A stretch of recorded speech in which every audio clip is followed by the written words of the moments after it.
Hello, I'm Emily Penman, and today I will be interviewing Dr. Mark Lewney. Would you like to introduce yourself and talk about what you do? Okay, so 15 years ago now, I won a competition called FameLab, which was billed as a kind of pop idol for scientists. People don't even remember what pop idol is anymore. It was basically where instead of singing a song, which was I can't sing, I've got the voice of a drunk milkman.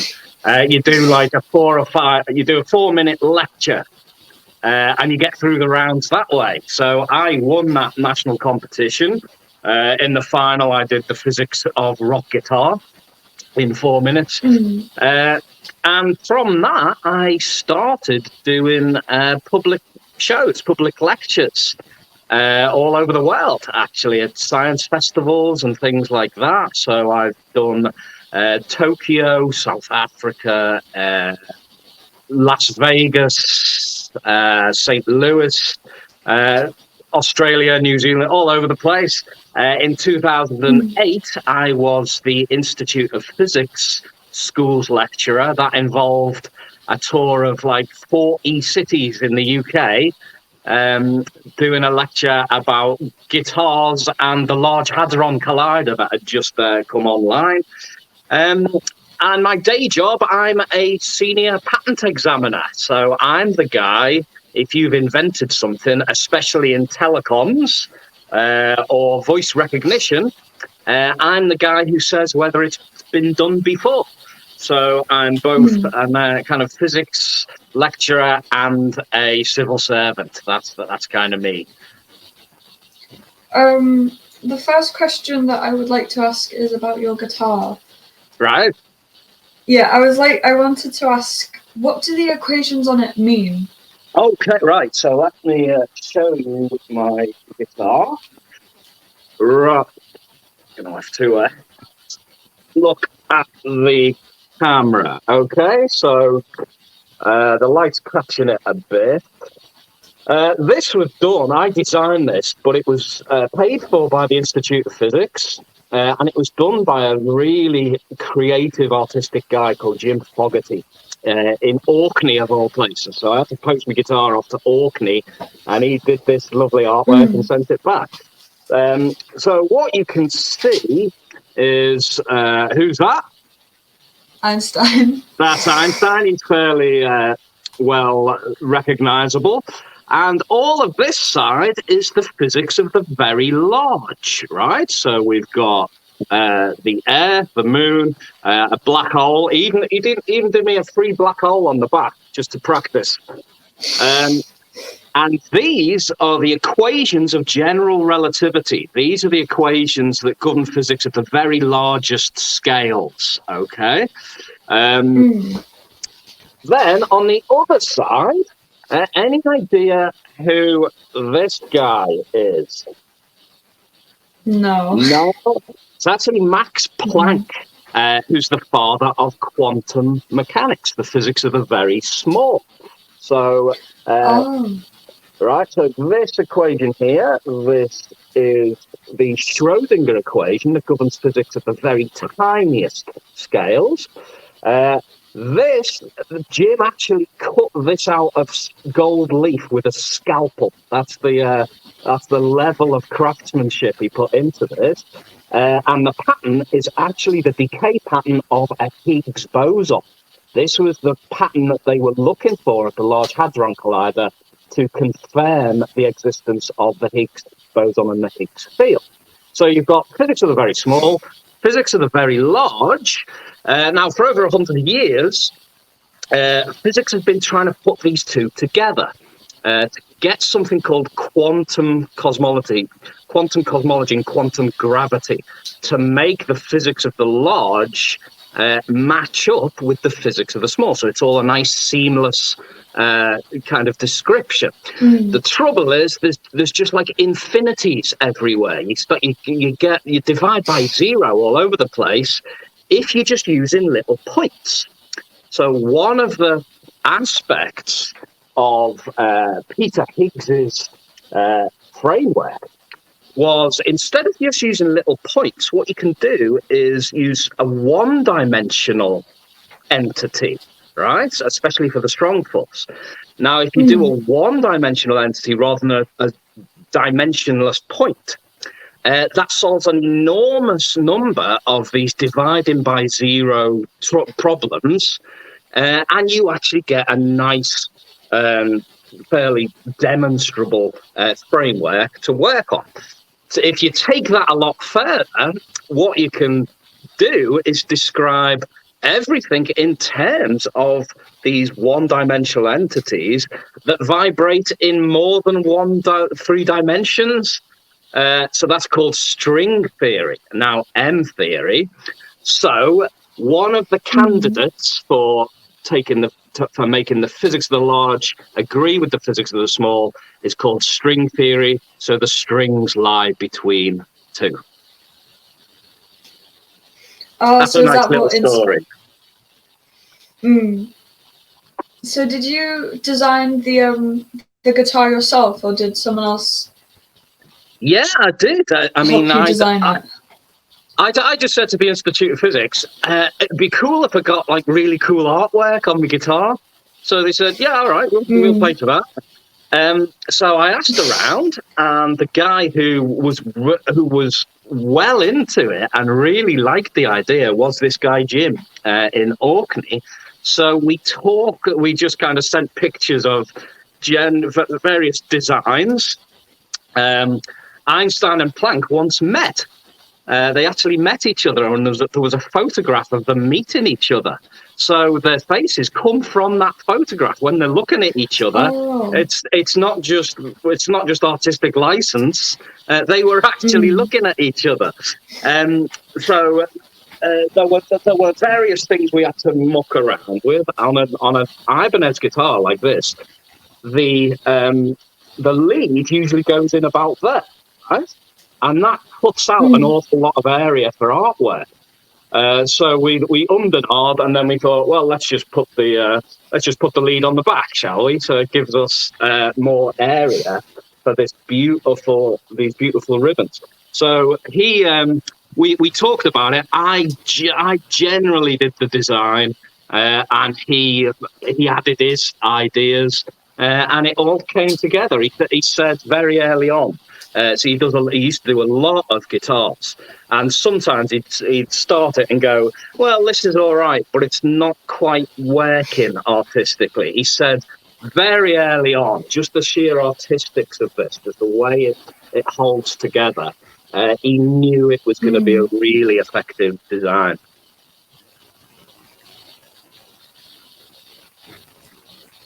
About electric guitars, I was wondering about how the sound was amplified and made louder and larger.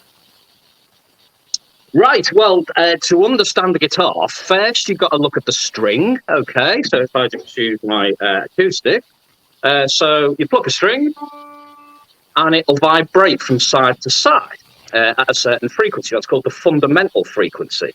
And that frequency goes up if you make it shorter. So if I'm making the string length shorter and the frequency's going up, I can change the tension. That'll change the frequency as well. Or you can use thicker strings. All of these strings are about the same length and the same tension. It's just the lower pitched ones are much thicker. But the trouble with strings, as you say, is they're very thin and they're very quiet just on their own.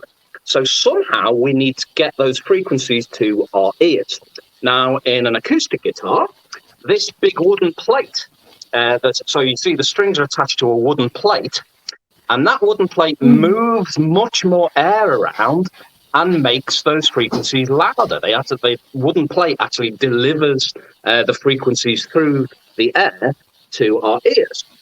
In an electric guitar, that doesn't happen.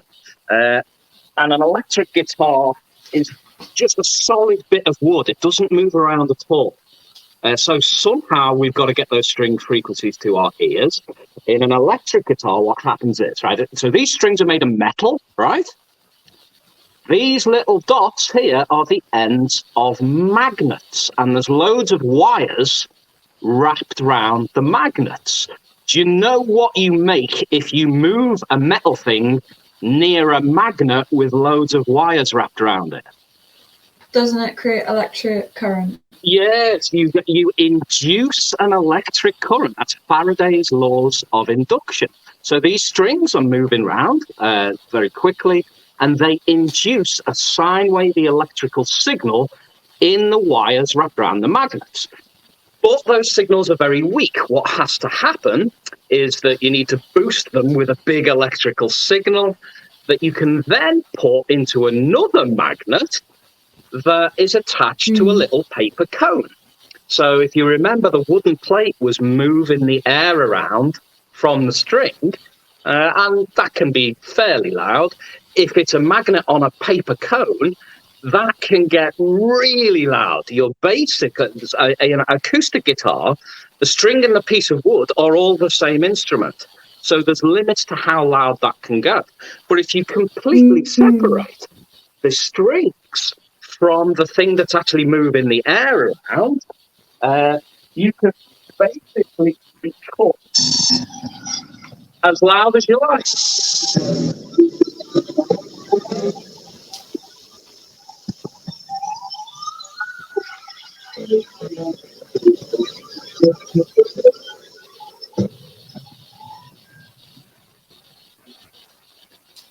So there you go. That's the reason music is so loud these days. It's because we've divorced the frequency making bit from the actual sound making bit. So you know, if you're in a opera house, you have to train your voice to the very highest standards in order to kind of hit the back of the hall. You've got to spend your life working on how to do that. But if you've just got a little microphone that is pushing loads of air by these little paper cones and magnets, you can absolutely blast the stadium without having to train your voice to those world-class standards. I was wondering as well, because you mentioned that your guitars are made of wood. Is there any other materials that you can make guitars out of, and how would they affect the sound of the guitar? Right. Electric guitars, you can make them out of anything you like, basically. Some of the very best ones are made of pure carbon fiber, so they're quite light, and you can actually stand on them. They're that strong. They're incredibly well put together. For acoustic guitars, wood is kind of nice. It's kind of difficult to use other materials. Basically, the way the wood transfers the frequencies to our ears, wood is nice because all of those resonances, as they're called, are kind of nicely flattened out. You don't get huge spikes of activity at some frequency and no activity at other frequencies. It's a nice, even response. That's what wood is really nice for. If you start using a guitar that is stiffer and lighter, yes, that'll make more sound, but it'll get really peaky. Some of the notes will just be going, whoa, and then other of the notes will barely cause much vibration at all. So there's something called a dobro. It was on the front of a famous Dire Straits album called Brothers in Arms, a big metal guitar. And they sound kind of nice, but you can only really use it for slide guitar, where you're not too bothered about these big peaks and little peaks. So you can make them out of metal, but it's only it sounds kind of raucous, which works for blues guitar. But if you want to play a nice classical piece, it's not going to sound kind of appropriate. And there are new guitars these days using carbon fiber. So under the plate, there's little struts that make the plate stiffer without adding too much mass. If you make them out of carbon fiber, you get really great control over the vibrational properties of the guitar without having to add a load of pieces of wood, which just makes the whole thing heavier and less effective at transferring the frequencies to our ears. Mm. So I'm going to move on to your job as a patenter. What exactly do you do as a patenter? Right, I'm not a patenteur. Other people are the ones who are getting the patents. Patent examiner, sorry. I'm a patent examiner, Sorry. right? So basically, if you've invented something that hasn't been done before, first of all, keep it secret, right? You can't tell the world, otherwise you lose your patent. You can only patent things, get a monopoly. A patent is a 20-year monopoly on that idea. You can only get that monopoly if it's not been done in public before. So if you do it in public, you can't have it, even though it's your own idea, right? What you do is you put an application together, you apply for a patent, where you say exactly what you've done that hasn't been done before. I look through that and I search the whole world to see if it's ever been done before in public. If it hasn't, and if the way you've claimed it is clear enough, because this is a monopoly, right? Everyone's going to need to know what they're not allowed to do in future because it's yours. So all of that language has to be quite clear. If you go through all of those, if you pass all of those stages, you jump all of those hurdles, you can have your monopoly on your idea. So we all have different subject matters, right? So I don't do chemistry or pharmaceuticals or anything.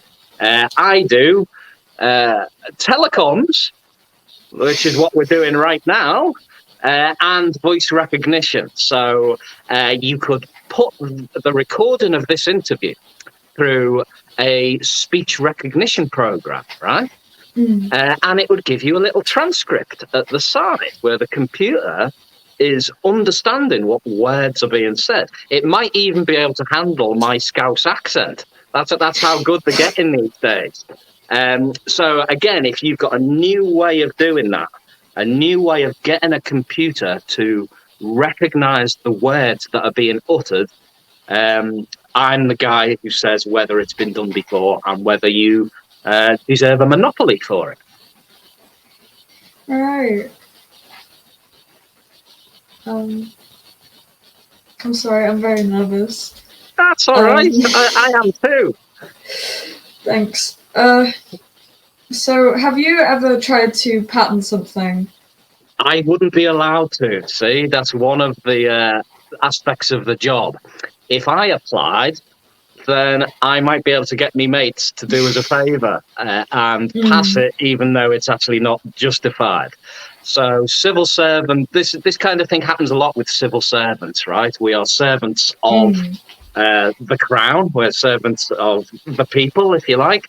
And because we could muck it around a bit if we were shady characters, there are rules and limits onto what a civil servant can actually do. So if I ever invent something, I'm going to have to wait till I retire before I apply for a patent. What's the most interesting thing that you've ever had to examine for a patent? See, this is it. I tend not to get weird stuff. Like blokes. Is it all boring? I tend not to get blokes in their shed inventing a new hovercraft or something like that. It does tend to be small little details about how to make a call like this better. So I'm afraid I never see the next big thing. It's all very incremental. They're just little progresses and developments on how these things are done. But yes, I have got things like how a program that can understand what dolphins are saying, things like this. So this is human speech. You can get a computer to recognize human speech. No reason why you can't do that with dolphins or birds or anything. Just to understand perhaps the intention behind those sounds. Obviously, they're not going to be creating sentences. All right, Bob, there's a nice bunch of fish over there. Do you fancy some mackerel? It's not going to be that level, but even animals are able to express an intent or to express some kind of intention that a computer would be able to interpret.